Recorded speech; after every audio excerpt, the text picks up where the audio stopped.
All right, let's get into it. Down in St. Petersburg, Florida, the Sunshine City, there's a huge billion-dollar development project in the works. And right at the center of it all, a brand new baseball stadium. Now, on the surface, this sounds like a total home run for the city, right? But as you'll see, this whole story is, well, it's way more complicated. It's built on a history that really haunts this massive new plan. You know, the city's leadership, including Mayor Ken Welch, is painting this really optimistic picture. The official vision is all about smart, sustainable growth, and they make sure to say that the people are going to be right at the heart of it all. But here's where we hit the paradox. Because for a lot of folks in St. Pete, this bright vision of the future, it just clashes head-on with some really painful, broken promises from the past. And that brings up a huge question. So what is this big bet the city's making? Well, we're talking about a massive redevelopment plan for the historic gas plant district, with a new stadium for the Tampa Bay Rays as the main anchor. And the promises? They're huge. We're talking a totally revitalized neighborhood, a shiny new stadium, and, get this, over 30,000 jobs flooding into the local economy. I mean, on paper, it sounds like a complete game changer. But talk to the people on the ground, and you get a completely different story. Residents like Ryan Todd are frustrated. They're seeing their property taxes shoot through the roof while feeling like basic city services are just falling apart. They feel the city is so focused on these giant projects that it's forgetting to, just run the city well. This isn't just a simple disagreement, it's a real conflict. And to really get why there's so much conflict, we've got to rewind the clock a bit.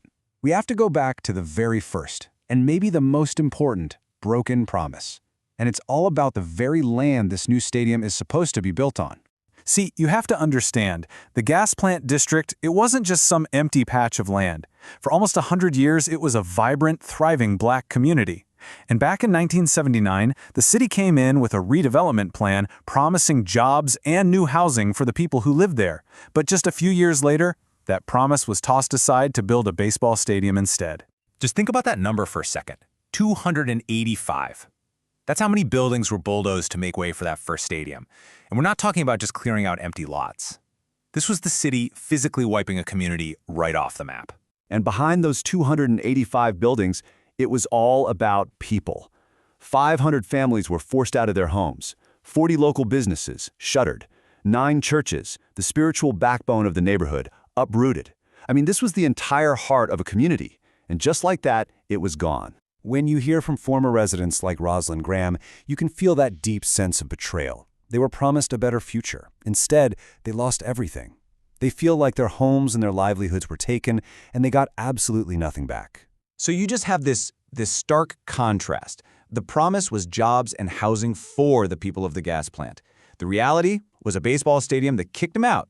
And that, right there, was the first great broken promise. Okay, so that history of betrayal leads us right to the second broken promise. This one isn't about land, it's about money. A lot of money. Taxpayer money. And it's all wrapped up in this billion-dollar question of whether stadiums are ever a good investment for the public. So whenever a city wants to use public money to build a stadium, you always hear this term, economic impact. The argument is always the same. Hey, if we, the public, fund the stadium, it's going to generate tons of jobs, growth, and tax money for the city. It'll pay for itself. And you know what? It's a really good sales pitch. But is it actually true? Well, the overwhelming answer from economists who study this stuff for decades is a clear and resounding no. After looking at over 130 different studies, the consensus is that those big public subsidies, they just don't pay off. That promised economic boom almost never happens. And here's what that looks like in simple terms. The public puts in this massive amount of cash, but the actual economic benefit that comes back to the city is, well, it's tiny in comparison. The math just doesn't work. And for St. Pete, this isn't just some abstract theory. While the city is talking about spending hundreds of millions more on another stadium, its actual job growth rate has dropped by 3%. One analyst literally called that the worst stat you could possibly have. So this failure to deliver a real economic boom, that's the second broken promise. But it doesn't stop there. It's not just the original community and the taxpayers who feel let down. The third broken promise is to the very people the team is supposed to be for, the fans. The Rays might get a fancy new stadium, but the fan base feels like they've been completely left in the dust. And you don't have to dig deep to find this frustration. Hop on a fan forum like Reddit and you'll see people like this user, Laser the Wolf, just venting. They feel like they're being jerked around by an owner who has zero real commitment to the team or the city. A huge piece of that frustration is what fans call the team's revolving door. They fall in love with these great players, Snell, Glasnow, Ramirez, you name it, and then, poof, they get traded away. And the return? Fans joke that it's just peanuts and a few lottery tickets. So the core issue here is that fans feel like ownership is breaking the most basic promise of all, the promise to actually try and build a winning team. They see an owner they call cheap, who seems more interested in saving money than in paying for top talent. And that feeling of betrayal? That's the third broken promise in this whole saga.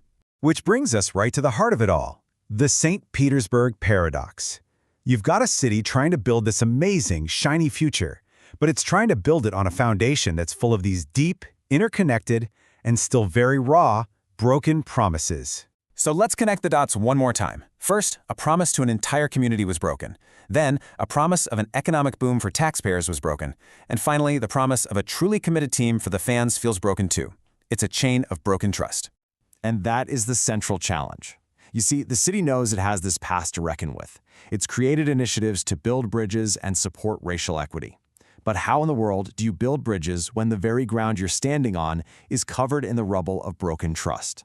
And that leaves us with this one final, really critical question. This has never been just about a baseball stadium.